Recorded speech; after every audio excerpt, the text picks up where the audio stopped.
नमस्कार, स्वागत है आप सभी का एनएफ न्यूज पर। मैं हूं आपके साथ रोहित। महाराणा सांगा को लेकर जिस तरीके से समाजवादी पार्टी के सांसद ने सदन में विवादित टिप्पणी की, उस पर बवाल मच गया। देश भर के तमाम नेता, तमाम लोग समाजवादी पार्टी की तीखी आलोचना कर रहे हैं। यहां तक कहा जा रहा है कि अखिलेश यादव ने अपने शब्द सांसद रामजी लाल सुमन के मुंह में ठूंस दिए और फिर वही बुलवाया जो अखिलेश यादव चाहते थे। अब बवाल मचा तो इस पर डॉक्टर कुमार विश्वास की भी टिप्पणी आई है और उन्होंने कविता के माध्यम से तीखा जवाब दिया है समाजवादी पार्टी को और ऐसे लोगों को जिन्होंने वीर योद्धाओं का अपमान किया है। कुमार विश्वास ने कहा है कि जुगनुओं की औलादों ने सूरज पर प्रश्न उठाए हैं। विस्तार से बताएंगे कि किस तरीके से कुमार विश्वास ने समाजवादी पार्टी के सांसद की आलोचना की है, लेकिन उससे पहले रामजी लाल सुमन ने क्या कुछ कहा था जिस पर बवाल मचा है, वो सुना देते हैं। एक तो ये बीजेपी के लोगों का तकिया कलाम हो गया है सभापति महोदय कि मुसलमान इनमें बाबर का डीएनए है। उप सभापति महोदय मैं जानना चाहूंगा कि बाबर का डीएनए मुसलमान में है। हिंदुस्तान का मुसलमान तो बाबर को अपना आदर्श मानता नहीं है, वो तो मोहम्मद साहब को अपना आदर्श मानता है, सूफी संतों की परंपरा को अपना आदर्श मानता है। लेकिन सभापति महोदय मैं जानना चाहूंगा कि बाबर को लाया कौन? बाबर को इब्राहिम लोदी को हराने के लिए राणा सांगा लाया था। तो मुसलमान तो बाबर की औलाद हैं और तुम गद्दार राणा सांगा की औलाद हो, ये हिंदुस्तान में तय हो जाना चाहिए। अगर बाबर की तो आलोचना करते हैं, राणा सांगा की आलोचना नहीं करते। सभापति महोदय ये बहुत सभापति तो ये बयान दिया रामजी लाल सुमन, जो कि समाजवादी पार्टी के सांसद हैं। महाराणा सांगा को गद्दार कहा तो देश में बवाल मच गया और तीखी आलोचना होने लगी समाजवादी पार्टी के अखिलेश यादव की और रामजी लाल सुमन की। ऐसे में डॉक्टर कवि कुमार विश्वास ने इस पर एक कविता लिख दी और ऐसे लोगों को करारा जवाब दिया। क्या कुछ लिखा है डॉक्टर कुमार विश्वास ने, वो आपको बता देते हैं। उन्होंने लिखा कि महाराणा सांगा, कविता का शीर्षक है ये, जुगनू की कुछ औलादों ने सूरज पर प्रश्न उठाए हैं, शेरों की मादों के आगे कुछ ग्राम सिंह चिल्लाए हैं, मेवाड़ वंश कुल कीर्ति कोश जिनके होने से दीपित हैं, उन राणा सांगा के घावों पर कुछ भुनगे मड़राए हैं।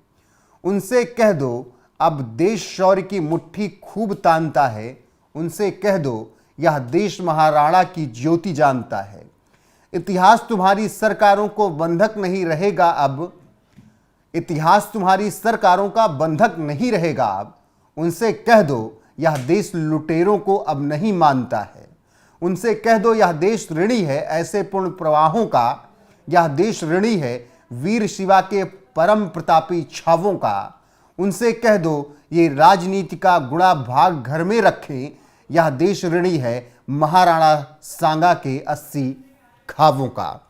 डॉक्टर कवि कुमार विश्वास ने पूरी तरीके से बता दिया कि महाराणा सांगा कौन थे, कितने वीर थे, और उन्होंने इसके साथ ही ये भी बता दिया कि ये जो राजनीति समाजवादी पार्टी वाले कर रहे हैं, जो आक्रांताओं का महिमा मंडन कर रहे हैं, वो आक्रांताओं का महिमा मंडन करना छोड़ दें, क्योंकि देश के लोगों ने अब ठान लिया है कि उनका इतिहास क्या है, उनके योद्धा कौन हैं, और देश के लोग अब ये जानना चाहते हैं और उसी पर बात करना चाहते हैं।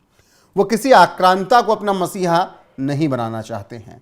इस देश में शिवाजी महाराज, छत्रपति शिवाजी महाराज, उनके छावों का जिक्र होगा।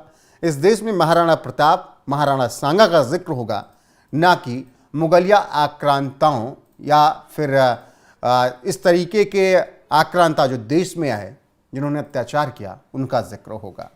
डॉक्टर कुमार विश्वास ने रामजी लाल सुमन को तो जवाब दिया ही, साथ ही अबू आजमी को भी जवाब दे दिया, ये बताकर कि उनसे कह दो यह देश ऋणी है ऐसे पूर्ण प्रवाहों का, यह देश ऋणी है वीर शिवाजी के परम प्रतापी छावों का। उनसे कह दो कि वो राजनीति का गुड़ा भाग घर में रखें, यह देश ऋणी है महाराणा सांगा के 80 घावों का। तो जिस तरीके से कुमार विश्वास ने अपनी आखिरी 4 पंक्तियों में जिक्र किया परम प्रतापी वीर शिवाजी और छावों का, वो उन्होंने इस कविता के माध्यम से जवाब दे दिया अबू आजमी को भी। वो अबू आजमी जो कि औरंगजेब के प्यार में पगलाए हुए हैं, वो अबू आजमी जो औरंगजेब को आतताई नहीं मानते हैं, वो अबू आजमी जो औरंगजेब को इस देश को अखंड बनाने वाला मानते हैं, उनको भी इस कविता के माध्यम से डॉक्टर कुमार विश्वास ने जवाब दे दिया। रामजीलाल सुमन को भी करारा जवाब दिया, जो वो महाराणा सांगा पर विवादित टिप्पणी कर रहे हैं। तो जिस तरीके से डॉक्टर कवि कुमार विश्वास ने ये बातें कही हैं, ये कविता लिखी है और कहा है जुगनू की कुछ औलादों ने सूरज पर प्रश्न उठाए हैं, उस पर आपकी राय क्या है? कमेंट में जरूर बताइएगा। वीडियो को शेयर कीजिएगा, लाइक कीजिएगा, चैनल को सब्सक्राइब करना ना भूलिएगा। बने रहेगा हमारे साथ। नमस्कार।